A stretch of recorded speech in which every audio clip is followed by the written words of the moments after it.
Muy buenas noches con todos y todas. En primer lugar, quisiera agradecer al Instituto de Ciencia Procesal Penal por la cordial invitación.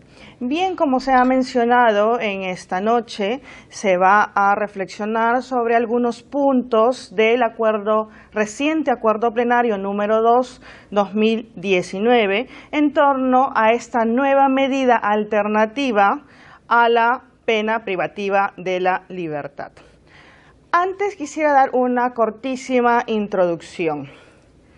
Klaus Schwab es un autor alemán que escribió sobre la Cuarta Revolución. Él indica que nos encontramos en la era de la sociedad del conocimiento o la información.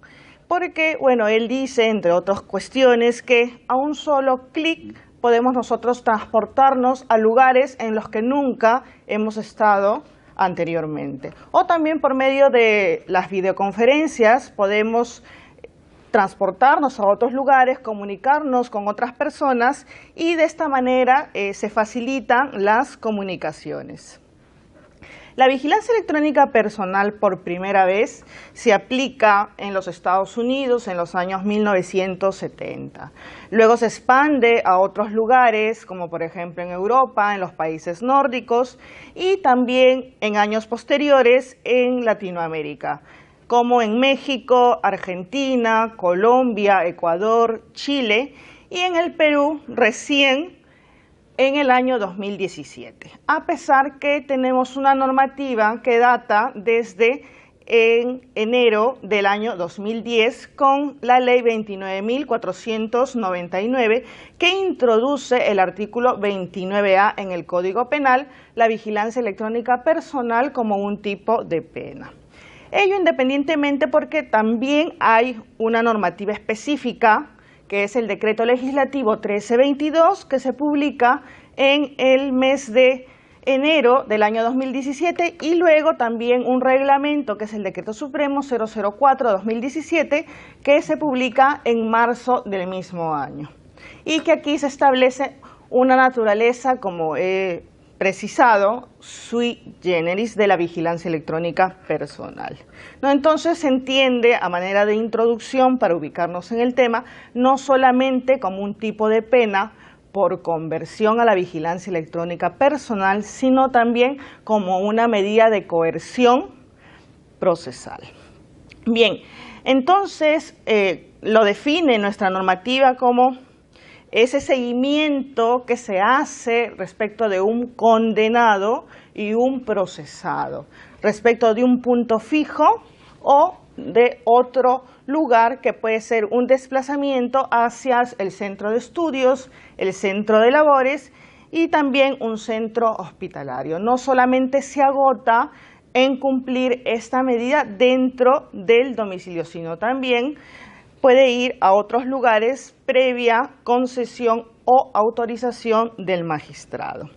En ese sentido, el Decreto Legislativo 1322 ha dejado muchos vacíos, por eso que se creyó conveniente establecer mecanismos de interpretación respecto del Decreto Legislativo 1322 en el Acuerdo Plenario número 2.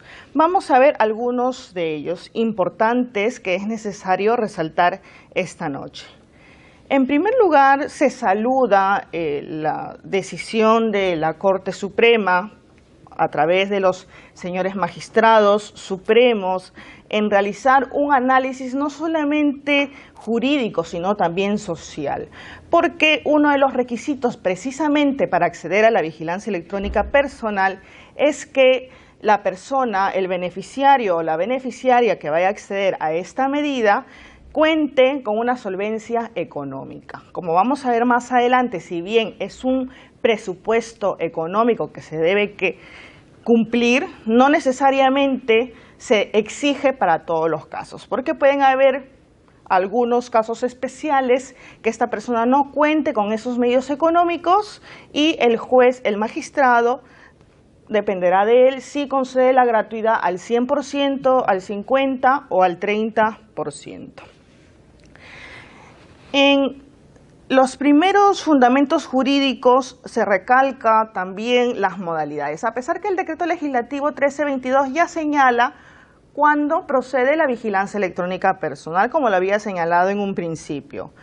Uno, como un tipo de pena aplicable por conversión. Eso lo establece también el Decreto Legislativo 1322. Pero ya en el acuerdo plenario, por ejemplo, el doctor Prado Saldarriaga prefiere llamarlo sustitutivo o subrogado penal. Asimismo, también el acuerdo plenario señala que opera la vigilancia electrónica personal como restricción a la medida de comparecencia. Esto es que se va a utilizar la vigilancia electrónica personal como una medida alternativa para el caso de los procesados, como coerción personal. Esto es, en lugar de la prisión preventiva, se puede usar la vigilancia electrónica personal como una restricción en la comparecencia. Y también para el caso de la cesación de la prisión preventiva, se puede solicitar la comparecencia con el uso de la vigilancia electrónica personal. También señala este acuerdo plenario que como tipo de pena, una de las naturalezas de la vigilancia electrónica personal tiene ventajas de prevención general y prevención especial. Esto sin duda, ¿por qué? Porque el cumplimiento de la vigilancia electrónica personal va a permitir que esta persona permanezca en su domicilio o que también trabaje, que tenga un desplazamiento a su lugar de trabajo o de estudios. De manera que esos efectos criminógenos que probablemente se vayan a desarrollar dentro de prisión, estando una vez con el dispositivo electrónico, esos efectos desocializadores no se van a llegar a cabo. Entonces, por eso es importante que la vigilancia electrónica personal, siempre y cuando se cumplan determinados presupuestos que prevé la norma, ¿no? Entonces sería muy beneficioso, tiene muchas ventajas tanto de prevención general como de prevención especial. También se señala en el acuerdo plenario, haciendo un análisis entre el uso del dispositivo electrónico o vigilancia electrónica personal en comparación de pasar un tiempo determinado en prisión con este dispositivo electrónico. ¿Qué es lo que cuesta más? ¿Estar en prisión o tener o usar un dispositivo electrónico? El acuerdo plenario ha señalado, ¿no? La Corte Interamericana dice de Derechos Humanos ha reconocido que su costo será de $196. De cara a los $365 que costaría el internamiento carcelario. Entonces, como una de las primeras conclusiones, señalamos que el uso de los dispositivos electrónicos desde una perspectiva económica conviene usarla. ¿Por qué? Porque cuesta más que una persona esté en prisión, todo el gasto que demanda el Estado, que usando esta medida de vigilancia electrónica personal. Además de todos los costes que se puedan generar, por ejemplo, ¿es más beneficioso que cumpla esta medida en su casa? Por supuesto que sí. ¿Que esta medida le permita a la persona trabajar? Obviamente que sí. ¿Que le permite estudiar? Sí. Hay casos de los 29 dispositivos electrónicos que se han concedido, hay algunos beneficiarios que se encuentran trabajando, otros que se encuentran estudiando.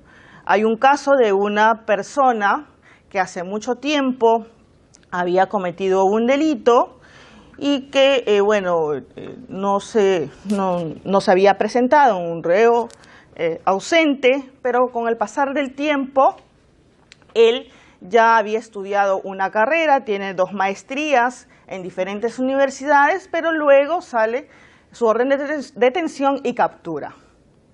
Entonces, en lugar de colocársele una pena privativa de libertad, se optó por la vigilancia electrónica personal, que le va a permitir a esta persona continuar con sus estudios y su trabajo.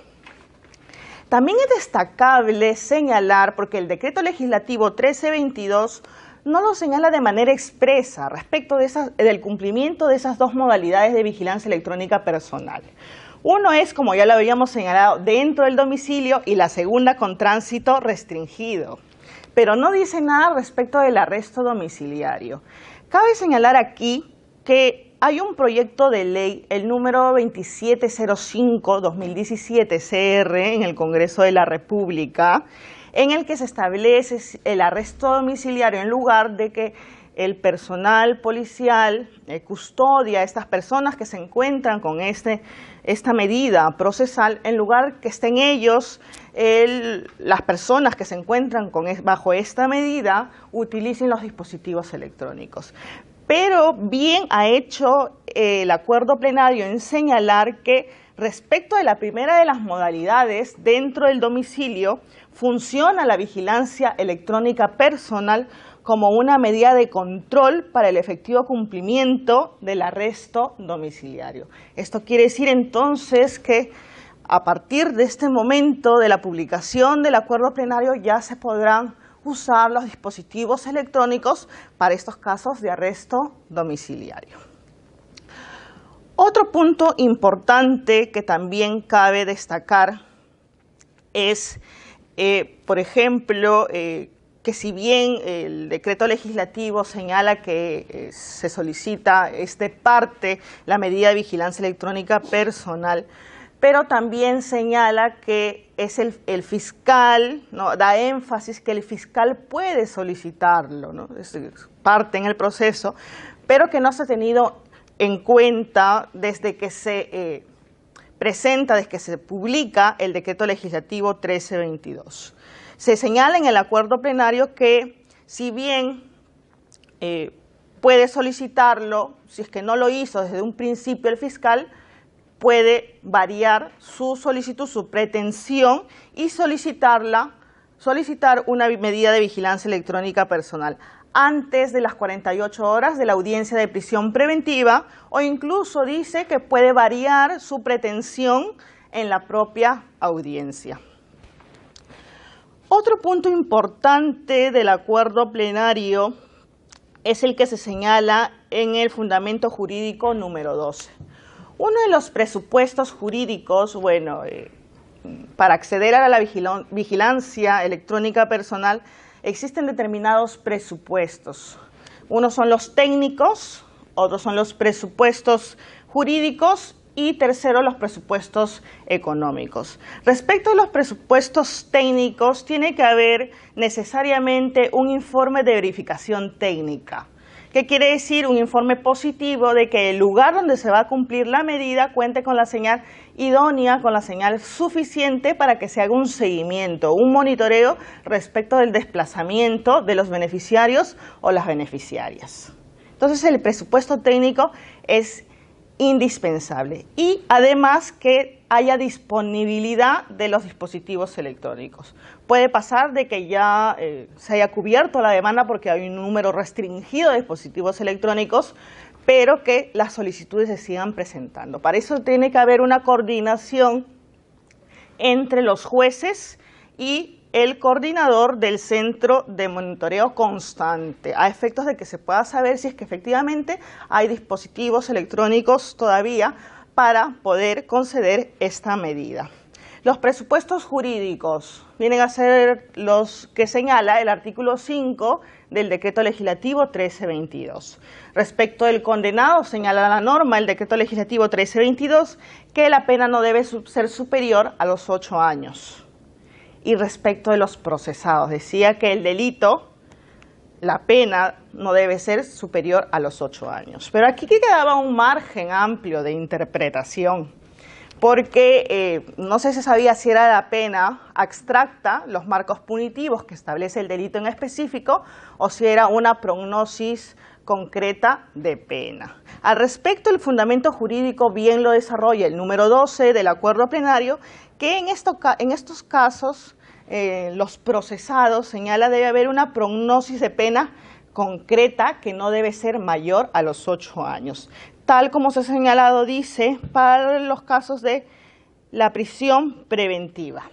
Y señala para ello dos argumentos importantes. Uno, que como se trata de la limitación de un derecho fundamental, la interpretación debe ser extensiva. Y el otro fundamento se trata del principio derecho igualdad ante la ley. Dice, ¿no?, entre una una diferente institución se optan por dos baremos distintos sin justificación razonable alguna. No puede haber diferencias de aplicación entre pena efectivamente impuesta y pena probable. Además, esto se debe tener en cuenta también ya lo que ha señalado la casación número 626-2013, específicamente en los fundamentos jurídicos número 30 y número 31, donde desarrolla la prognosis de pena, es decir, el análisis que se debe realizar sobre la pena posible a aplicar, teniendo en cuenta determinados principios, dice el principio de proporcionalidad, el principio de lesividad, causas de disminución o agravación de la punición, fórmulas del derecho penal premial o diversas circunstancias. Hay que tener en cuenta el sistema de tercios, indica el fundamento jurídico número 31 de la casación 626-2013, las circunstancias generales, atenuantes, agravantes y causales de disminución o agravación de la punición. Entonces debe ser una prognosis de pena concreta que no debe superar los 8 años de pena privativa de la libertad. Porque se han presentado casos, por ejemplo, si es que el delito de robo tiene una pena abstracta, robo agravado, el artículo 189, de 12 a 20 años de pena privativa de libertad.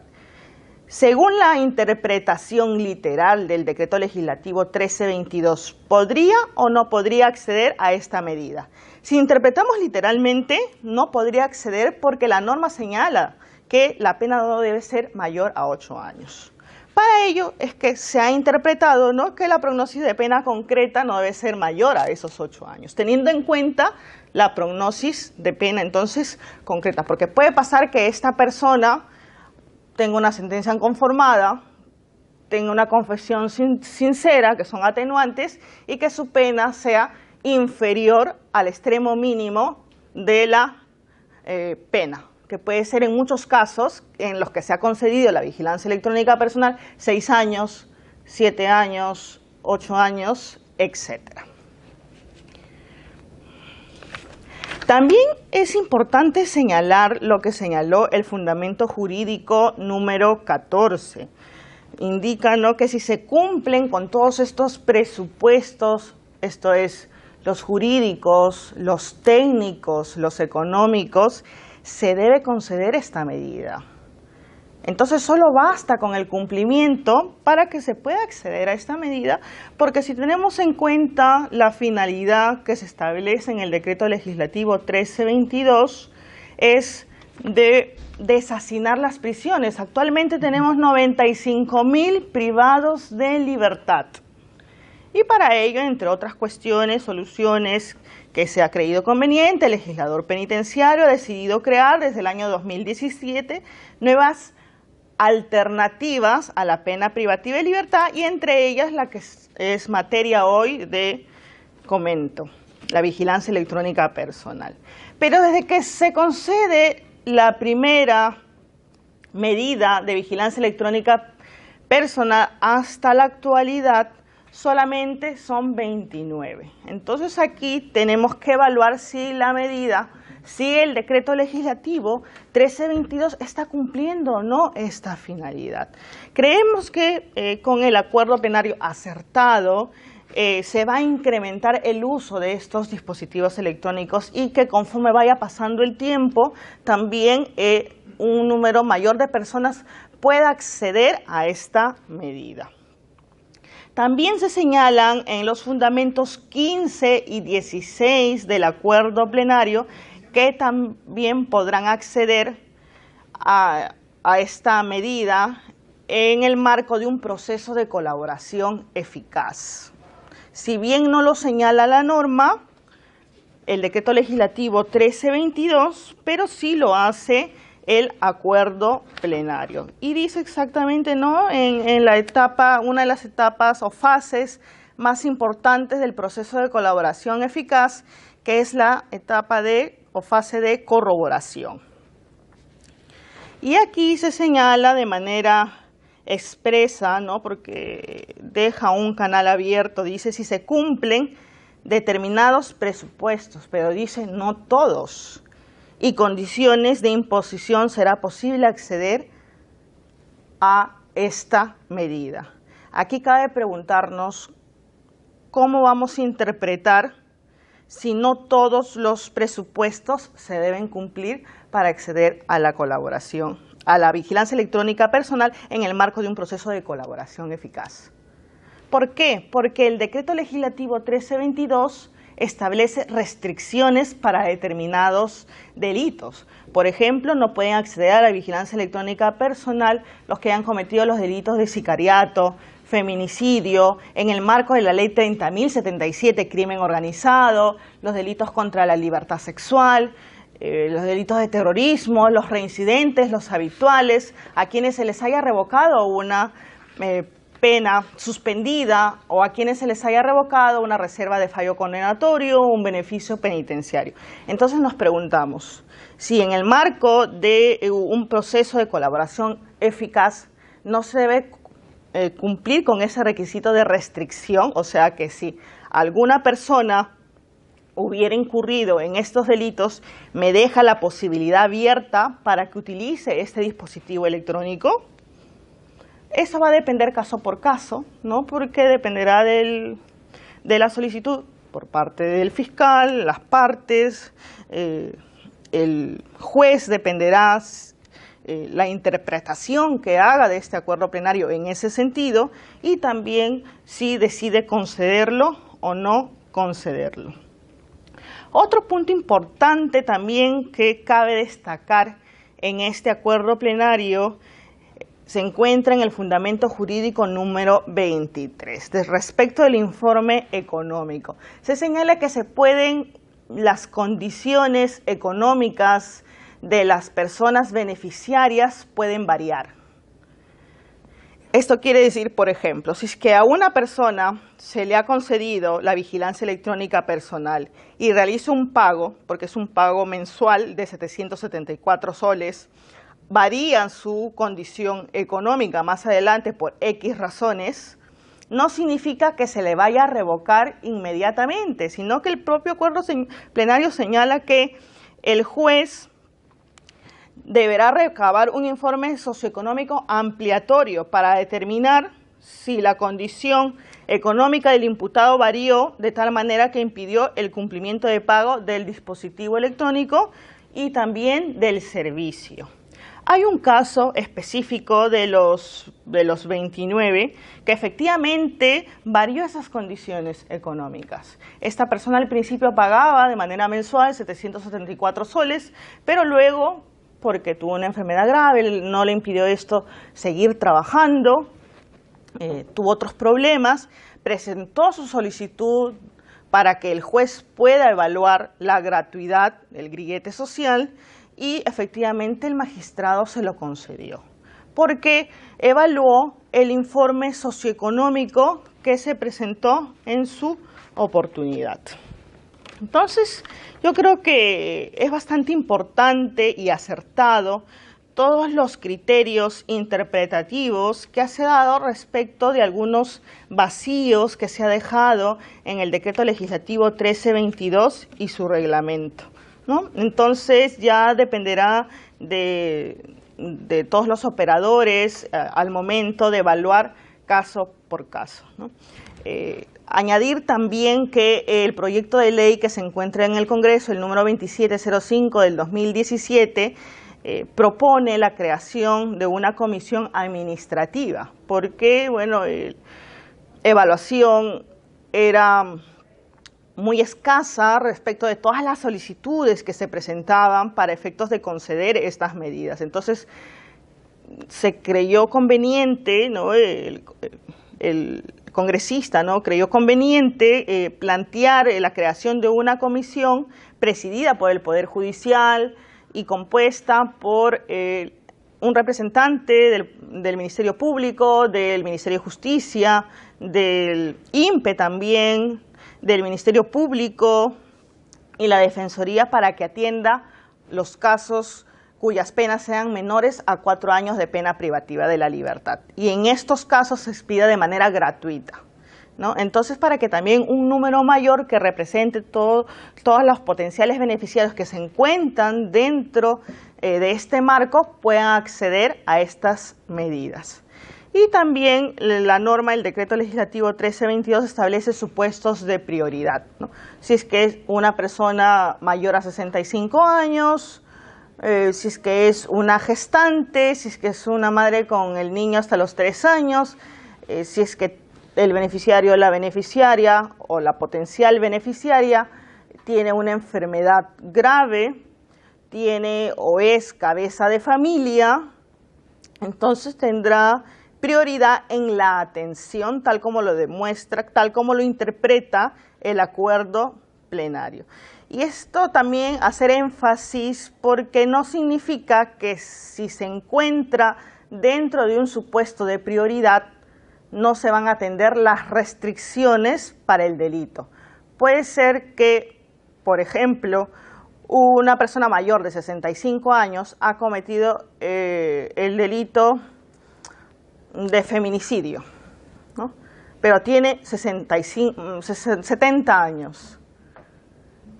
La prioridad, el espíritu del legislador al señalar la prioridad es cuando llegan los casos o las solicitudes al despacho y dependerá del juez si atenderá primero ese caso. No quiere decir que por el delito específico no se va a tener en cuenta, se debe tener en cuenta. Si es que es una persona mayor de 65 años y ha cometido un delito de feminicidio, no podrá acceder porque la norma indica de manera expresa que por el delito específico no accede. Solamente se refiere la prioridad en la atención en los despachos judiciales. Bien, esto sería todo en cuanto a mi presentación y luego a su consideración si tuvieran alguna pregunta a los presentes y también a través del canal en vivo. Muchas gracias. Vamos a dar ahora el pase al profesor Luis Francia, quien tiene el uso de la palabra por un máximo de 40 minutos. Bien, buenas tardes con todos, buenas noches, perdón, con todos y todas. En primer lugar, un agradecimiento al X, al INSIC por la invitación a comentar este acuerdo plenario. Un saludo a Diana, ¿no es cierto?, por la interesante exposición que ha señalado, planteando los puntos principales del acuerdo plenario. En tal sentido, yo voy a intentar ingresar desde otro ámbito, pero también creo entrando o centrándome en aquellos aspectos que son necesarios de desarrollar. Estamos ante una figura relativamente nueva, ¿okay? Tiene tal vez pocos años de vigencia, pero yo creo que es necesario y el acuerdo plenario nos permite de alguna manera medir cuál está siendo el impacto y qué es lo que se busca con esta norma. Recordemos en verdad que había una norma precedente que la doctora Mía ya citó, ¿okay?, de hace algunos años que finalmente nunca pudo entrar en práctica. Desde el año 2017, cuando se da la reciente norma y su reglamentación posterior, es que tenemos entonces esta situación en la cual tenemos vigente esta opción. Una opción que era vislumbrada desde algún tiempo, pero que lamentablemente no se podía aplicar de manera adecuada.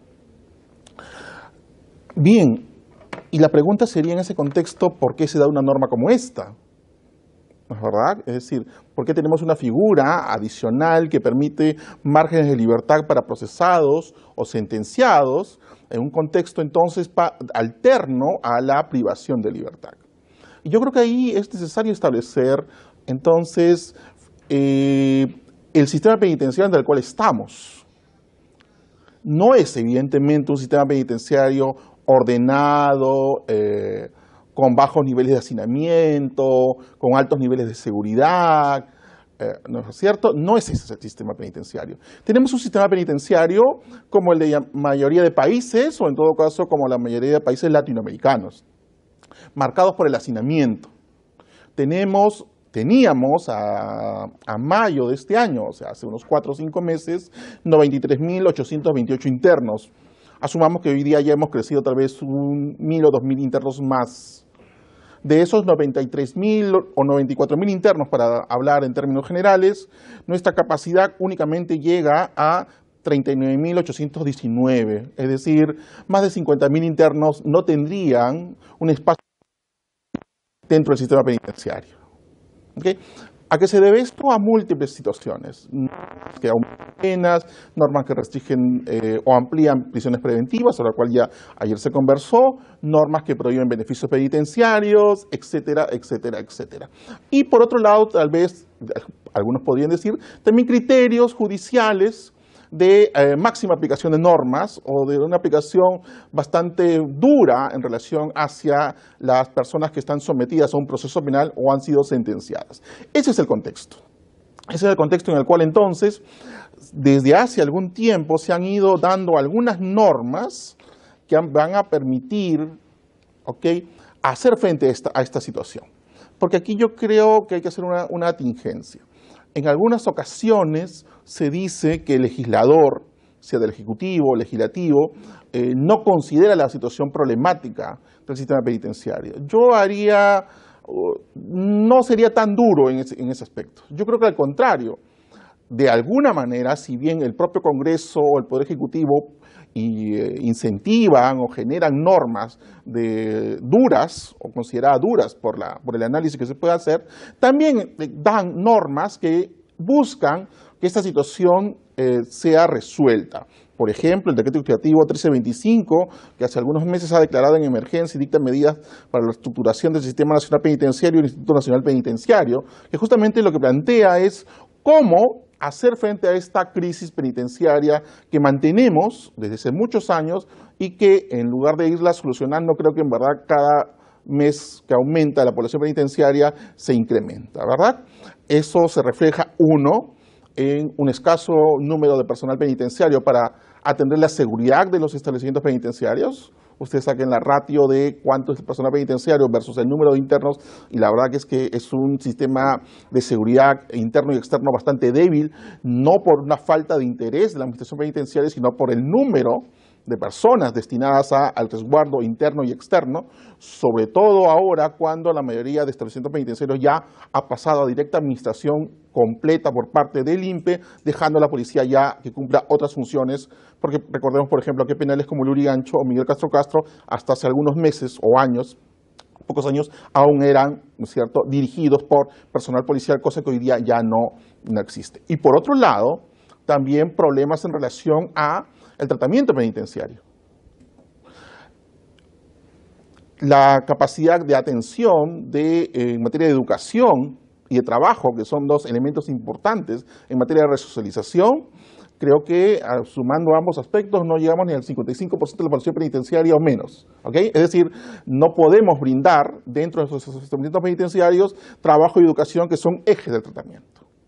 Hace poco, hoy día la Defensoría del Pueblo ha sacado una nota de prensa saludando, por ejemplo, una reciente sentencia del Tribunal Constitucional en relación a un aspecto que está sumamente olvidado y es la atención de la salud mental hacia la población penitenciaria, que va a girar tanto a las personas que tienen alguna dolencia o afectación mental, pero también como parte del tratamiento penitenciario. Ese es el contexto en el cual entonces nos movemos, ¿no es cierto?, y en el cual se puede entender o se debe entender una norma de este tipo. Como antecedentes o como marco de referencia, yo señalaba que el Estado no ha sido, creo, no se ha olvidado del sistema penitenciario, ha intentado brindar algún tipo de mecanismos para lograr que personas que no merecen estar dentro de establecimientos penitenciarios egresen. Por ejemplo, Decreto Legislativo 1300, que regula el procedimiento especial de conversión de penas privativas de libertad por penas alternativas en ejecución de condenas. ¿Qué significa esto? Que penas menores a 6 años pudieran, ¿no es cierto?, bajo cierta evaluación, bajo ciertas restricciones, se restringen tipos penales, niveles de reincidencia, se restringen situaciones en las cuales la clasificación penitenciaria se aborda, personas que están obviamente en un régimen cerrado especial o de máxima seguridad no serían parte de estas personas a las cuales se plantea la conversión de pena, podrían convertir una pena privativa de libertad en una pena no privativa de libertad. Efectos, después de 2 o 3 años de aplicación, bastante reducido. Si no me equivoco, no pasa los 35 o 40 personas a nivel nacional. Ahí tenemos un problema. Porque entonces damos una norma que tiene por finalidad retirar del establecimiento penitenciario a personas que no deberían o que podrían no ameritar estar privadas de libertad, pero las tenemos. Y ojo, ahí tenemos también un número importante porque de acuerdo a la información penitenciaria, solamente en el caso de penas menores a 4 años, con sentencia tenemos a más de 6.000 internos. Obviamente el número aumenta en el caso de personas con penas menores a 6 años. Estamos hablando entonces de 7.000, 7.500 personas que potencialmente podrían haber sido beneficiadas con esta conversión, de las cuales hasta ahora solo tenemos, si no me equivoco, entre 30 y 40 casos. Hay un problema entonces no de norma, sino de aplicación de norma. Y sería bueno entonces, en ese contexto, comenzar a revisar qué está sucediendo con la aplicación de la conversión. Ojo, no estoy planteando de manera alguna que estas 7.500 personas logren su libertad mañana. Pero sí que dentro de ese contexto de 7.500 o más personas con penas menores de 6 años, estableciendo las restricciones por tipo penal, por supuesto de reincidencia o por clasificación penitenciaria, un grupo de ellas pudiera, ¿no es cierto?, poder pasar a tener una pena no privativa de libertad, y eso es un punto importante. Otro caso, la ley específica, la ley 30.219, que se relaciona con un beneficio penitenciario, aunque el profesor Esmola Arana en un artículo ya conocido indica que no es un beneficio penitenciario, sino es un permiso de salida, pero está en relación a la posibilidad de que un interno, bajo cierto extranjero, que hubiera cumplido parte de su condena y que pudiera, por ejemplo, plantear una semilibertad, acceda a una libertad, pero no en el país, sino en su país de origen. Y esto es un punto importante, porque si un interno extranjero logra acceder a un beneficio penitenciario, va a tener muchas dificultades de permanecer dentro del territorio nacional mientras termine de cumplir el resto de su condena o mientras pague la reparación civil. Para comenzar, hay un problema de documentación. Su carnet de extranjería seguramente ya está vencido, su pasaporte no lo tiene en mano y por lo tanto su habilitación formal para poder acceder a un puesto de trabajo formal o incluso informal está bastante limitado. Y hemos tenido casos en los cuales delegaciones extranjeras, ¿no es cierto?, con representación diplomática en el Perú, se han quejado, y creo que con razón, en relación a esta situación de una especie de vacío en el cual queda la persona que pudiera haber egresado de esta manera. Por lo tanto, lo que la norma 30.219 plantea es la posibilidad de que en este caso, la persona retorne a su país, pague su pasaje, retorne a su país, y un impedimento de retorno. ¿Cuáles han sido los efectos de esa norma? Solo para establecerlo. ¿Cuántos extranjeros tenemos en este país? 1.920 extranjeros a mayo de este año, de los cuales en ese momento teníamos 1.040 sentenciados. Ese es el universo factible de poder acceder, ¿no es cierto?, en algún momento a estas personas. Lamentablemente,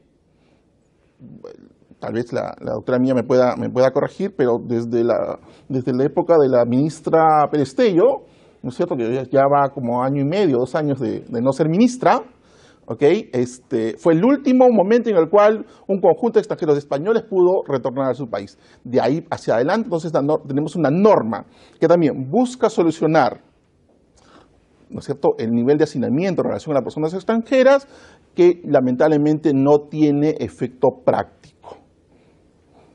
Y la ley de vigilancia electrónica en ese contexto, ya entrando a la materia que nos trae, también tiene problemas. Y yo creo que el acuerdo plenario, como bien ha señalado la doctora Diana Milla, aborda y hace precisiones con la finalidad de lograr una mejor aplicación, especialmente en el caso de procesados. Pero no olvidemos que la norma también beneficia o puede beneficiar a personas sentenciadas. Y en ese contexto, 29 resoluciones judiciales que acceden a que la medida se aplique es un número bastante reducido. Yo confío y espero que los efectos del acuerdo plenario sean ampliar su aplicación, No obstante, tengo algunas dudas, ¿ok? Y sobre ello yo quería establecer. A ver, yo tengo información, puede ser que me equivoque, de que han habido algunos casos incluso de estos 29 casos de revocatoria por falta de pago. Y aquí tenemos un problema entonces. Son 774 soles, ¿verdad?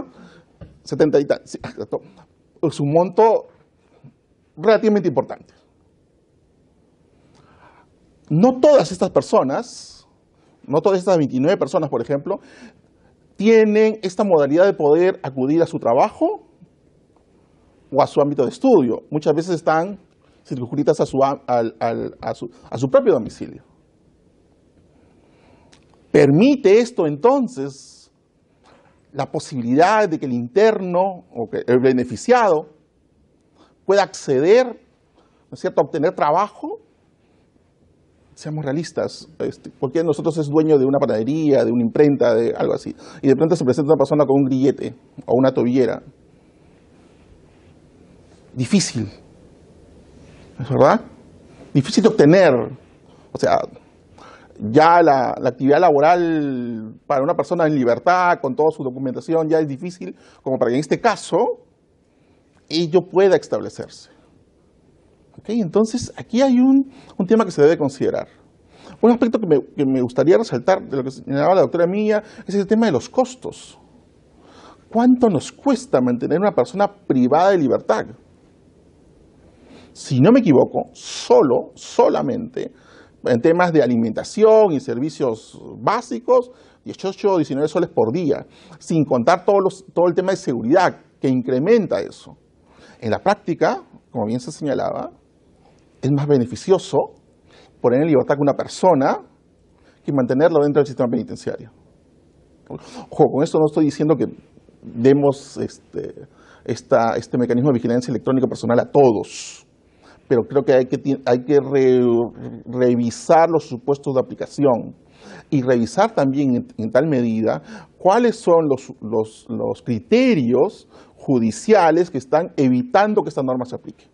Porque ahí yo creo que está el punto principal, tanto en el tema de conversión, como el tema de internos extranjeros, como en este punto.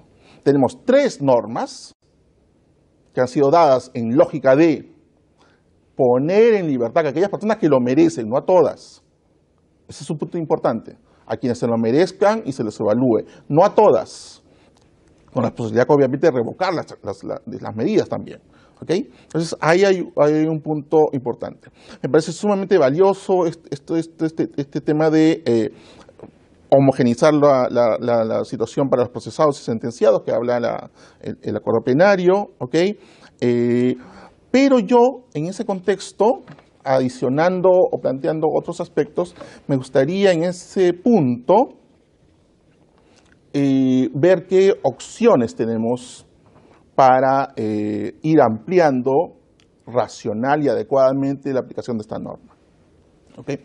Y adicionalmente a lo que establece el acuerdo plenario, que ya ha sido adecuadamente desarrollado, me parece importante dar una revisión a quienes tengan interés en el proyecto de ley, el 2705-2017, el 10, que está unido con el 1017-2016 y el 2950-2017, que es un proyecto de ley que entró en debate en la sesión, en la legislatura pasada.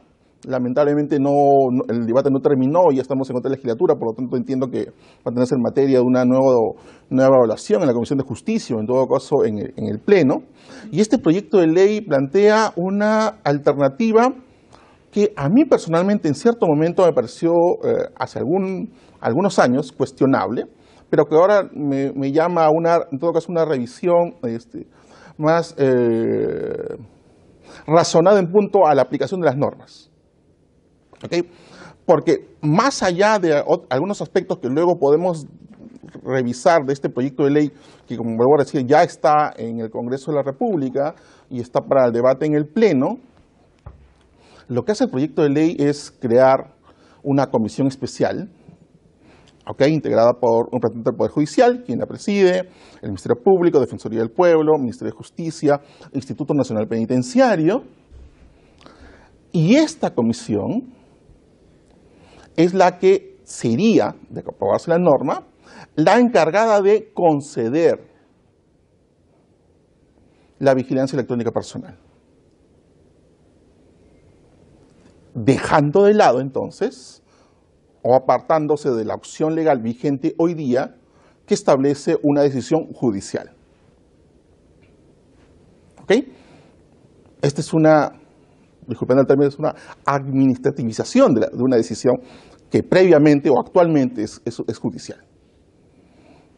¿Sujeta a debate, a críticas? Posiblemente. Pero creo que también entendible el proyecto en un contexto en el cual, después de varios meses en la cual la norma debió ser aplicada adecuadamente, tenemos una situación en la cual la aplicación concreta y real de la norma está teniendo dificultades.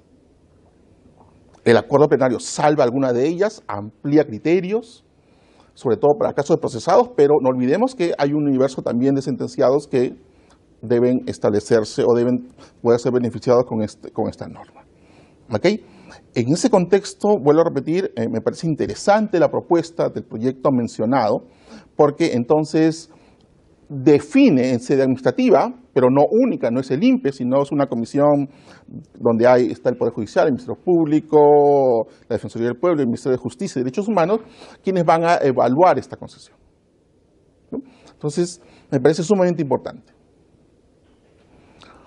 Me parece sumamente importante también, en este contexto, un proyecto de ley que está en estos momentos en el Congreso de la República, ¿okay?, en relación a beneficios penitenciarios excepcionales para personas resocializadas, que también no retira la decisión de estos beneficios penitenciarios del ámbito jurisdiccional, pero sí establece, creo, criterios mucho más específicos para que sea el juez quien defina la concesión del beneficio penitenciario. Porque, haciendo un pie de página respecto al tema de beneficios penitenciarios, ¿okay?, la amplia discrecionalidad que hoy día se maneja en punto a la concesión o denegación de un beneficio penitenciario nos lleva en la práctica y esto lo pueden ustedes constatar cuando se entrevisten con los abogados del INPE, de la Defensa Pública y con los propios internos, que del 100% de solicitudes de beneficios penitenciarios, tal vez menos del 5% son concedidas. ¿Okay? Lo que tenemos hoy día entonces es una situación en la cual los beneficios penitenciarios no solamente están limitados en punto a las prohibiciones legales que existen, ¿okay?, sino también en punto a los criterios que desde el Ministerio Público y del Poder Judicial se establecen en relación a eso. ¿Okay?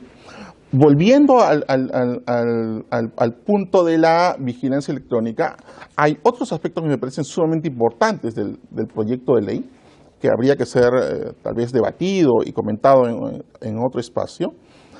Por ejemplo, esta opción del artículo 5.a que dice, para el caso de los procesados, de los que nos estamos refiriendo ahora, cuando la imputación se refiere a la presunta comisión de delitos sancionados con una pena privativa de libertad no mayor a 8 años, ¿okay?, se aplica, y es lo que efectivamente ha establecido el acuerdo plenario.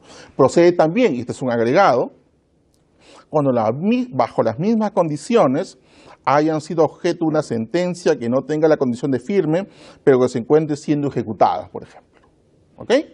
Sobre lo cual se ha debatido la aplicación o no de una sentencia, en primera instancia ha sido debatida en los últimos tiempos. Dice, en el punto C, también un agregado interesante, para el caso de las detenciones domiciliarias como mecanismo de monitoreo que reemplaza la custodia de la autoridad policial o de una institución o de tercera persona designada para tal efecto. ¿Ok? El proyecto de ley también establece en su artículo, modificando el artículo 283 del Código Procesal Penal del 2004, establece, artículo 283, inciso 1, el imputado podrá solicitar la cesación de la prisión preventiva y su sustitución por una medida de comparecencia, dice, o por la vigilancia electrónica personal las veces que se le considere pertinente.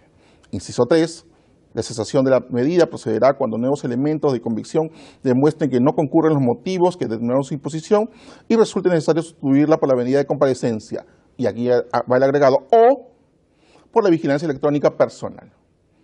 Y en cuanto a la ejecución provisional, artículo 402, dice, la sentencia condenatoria en su extremo penal se cumplirá provisionalmente, aunque se interponga recurso contra ella, salvo los casos en los que la pena sea de multa o limitativa de derechos o proceda a la vigilancia electrónica. ¿Okay? Lo que tenemos entonces es un proyecto de ley bastante interesante que entonces plantea, creo yo, dos aspectos, ¿no es cierto? Algunos aspectos técnicos en relación a la ampliación de los supuestos de aplicación de la vigilancia electrónica, ¿ok? Especialmente para casos de personas procesadas o que todavía no tienen una sentencia firme, pero por otro lado, plantea un cambio, creo, sustancial en relación a el ente competente para conceder esta medida, retirándolo del ámbito judicial y pasándolo a un aspecto administrativo. Yo, y esto es una opinión absolutamente personal, hace algún tiempo pensaba que eso podía ser desnaturalizar algunas figuras y la lógica de control judicial que debería existir. Tal vez tenga la misma idea hoy día, pero también debo de reconocer que los problemas en la aplicación de ciertas normas, como la conversión de pena, como el beneficio para internos extranjeros, como la vigilancia electrónica, nos lleva a pensar si es factible, entonces, reconducir algunas opciones a los planteamientos como lo que establece el proyecto de ley. En todo caso, es un proyecto de ley, materia de debate, materia de discusión, y habrá que ver el devenir que tenga en el trámite parlamentario correspondiente. Bien, yo lo dejaría ahí. Muchas gracias.